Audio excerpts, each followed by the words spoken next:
friends. Have you been confused around workout nutrition, what to eat before, during, and after your workouts? You're not alone. And one of my team members specifically asked me about her particular situation, and I thought it might be good to share with everyone. I thought it might help everybody. And I'm going to do a movie to upload. I'm not going live today because I do want to share my screen. I find that cumbersome on Facebook. So let's jump in. We're going to start with some general guidelines, and then I do want to show you an infographic prepared by Precision Nutrition, which further will dive into the details, and I will share that infographic in the comments of this post. So generally speaking, you want to eat 1 to 2 hours before you work out. And that would be a normal meal. And we're going to dive into the details of what a normal meal is for you. Now, I get it. Sometimes that is not possible. If you're intermittent fasting like me, I train before I eat now. I've never thought I could do that, but I do that now and feel great. If you're intermittent fasting, or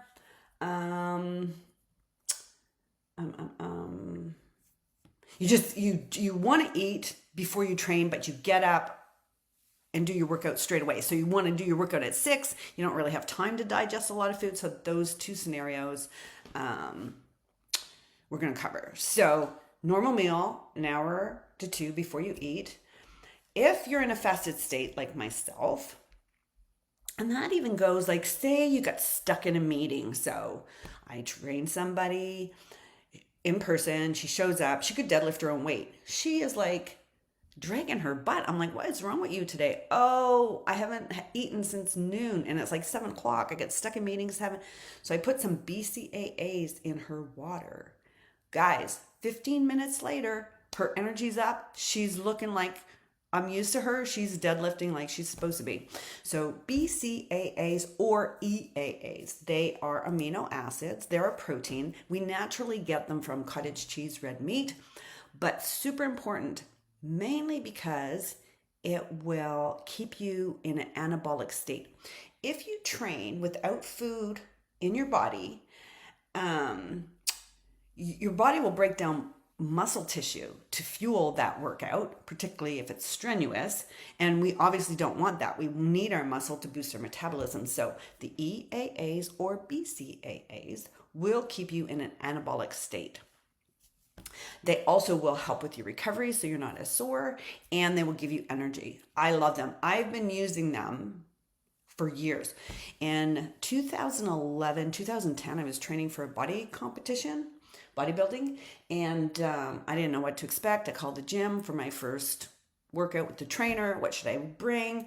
Wear your shorts and bring BCAAs. I didn't even know what they were, you guys. Look it up. Branch chain amino acids. Put that in your water. Boom. All good. So before, an hour and a half, 1 to 2 hours before.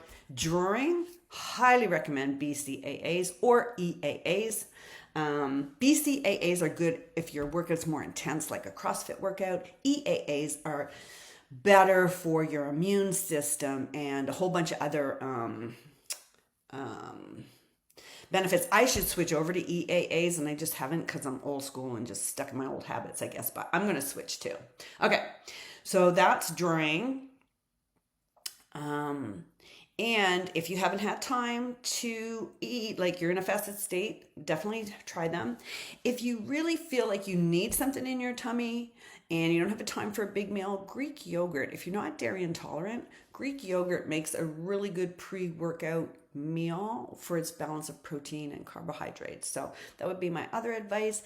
If you are dairy intolerant, maybe you have like a half a scoop of protein in your vegan protein and almond milk or something like that. Half a scoop to get you through your workout. So you've got some fuel in your body. So after your workout, timing will depend what your goals are. So most of the girls listening are in a fat loss protocol. So if you're in a fat loss protocol, I would wait an hour to 2 after your workout. Give your body a time to use the fat energy, burn off fat for energy before you eat. Now, if you're super, super hungry, then you can eat sooner. Or if you did train in a fasted state and now you really need fuel, then go ahead and eat. Otherwise, I would wait about an hour and a half. That should be the biggest meal of the day. Protein is mandatory. High quality protein, you want about 25 to 30 grams. You want a serving of carbohydrate in that meal. That is optional, but you definitely need protein, definitely need carbs.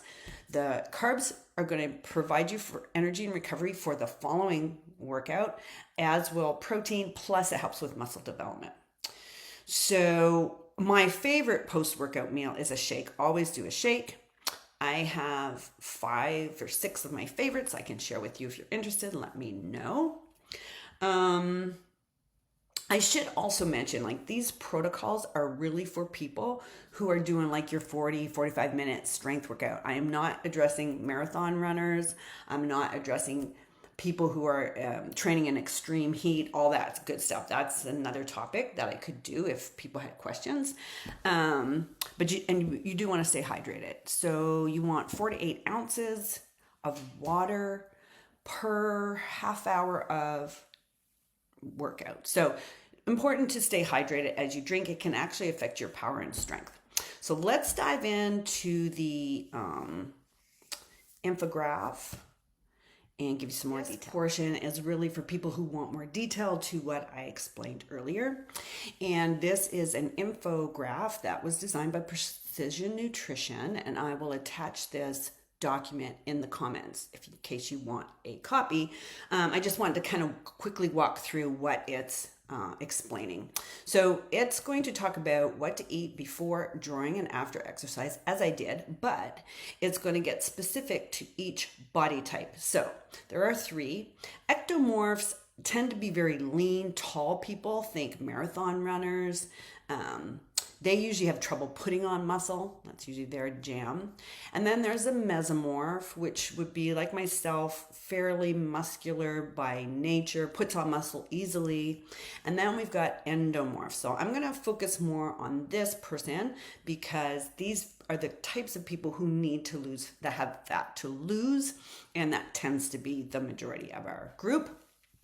So let's just dive in a little closer. So there's going to be a column for the man and the female. Of course, we're going to focus on the female, but as I shared earlier, before your exercise, you want an endomorph meal 1 to 2 hours before your activity. Now, an endomorph meal is going to be the macros for this body type, and they would vary for the mesomorph, the endomorph, and the ectomorph, but your coach has set up your macros. So this meal would be matching the macros your coach gave you, or,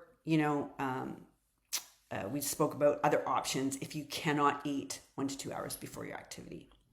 Then during, for fat loss, here's those EAAs, or water. Now, you definitely need the water for your hydration. I add my EAAs to the water.